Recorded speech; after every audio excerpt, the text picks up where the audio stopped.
had a heart attack at 31 years old. The bike ride that I was on that day was one that I had never done before, and people who are local to Colorado might be familiar with the Ward Hill, which is a very steep ride. The first thing I felt was just lightheadedness, and so I thought maybe I just didn't eat enough for breakfast that day, so that was my first thought.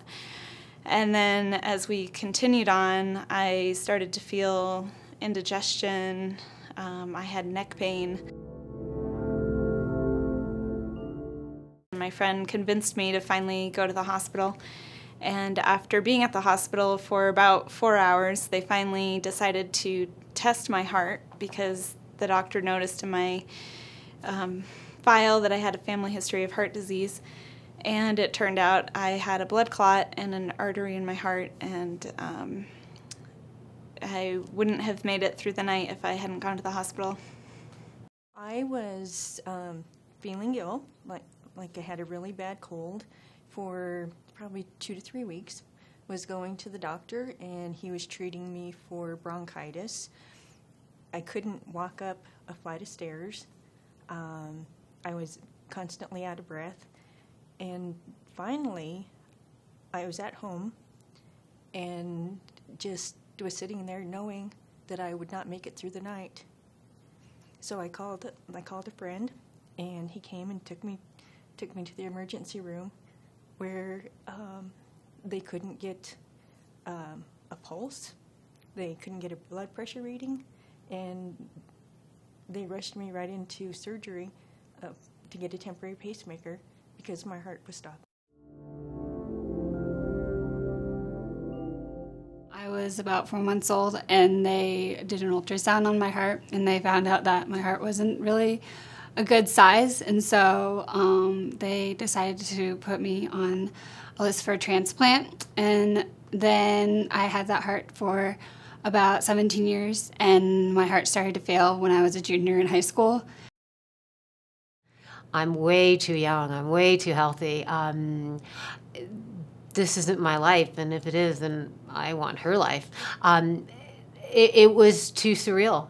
It was like living a bad dream.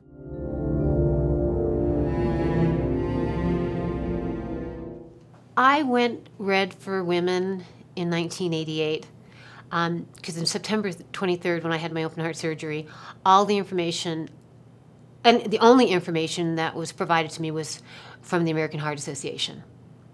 And I made a pact with myself, my higher power, and the Heart Association that if I did survive, that I would not be silent about it, because silence kills. I am involved with the American Heart Association also to try to set an example for my daughter, for my granddaughter, for my son, for my husband. I think it's extremely important that we women let other women know about heart disease and how it can impact their lives.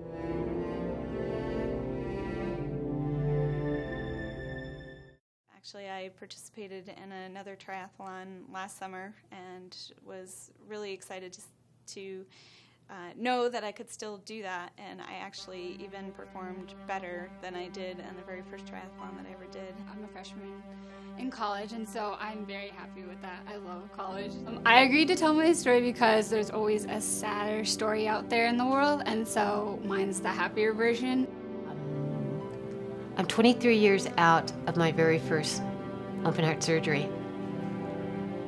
I've been married 21 years. I have an 18-year-old son that went to college, and up until he graduated from high school, my only goal was to live to see the day he graduated from high school. So I get up in the morning, I get up early because I'm so glad to see another day, and I know that I have these days because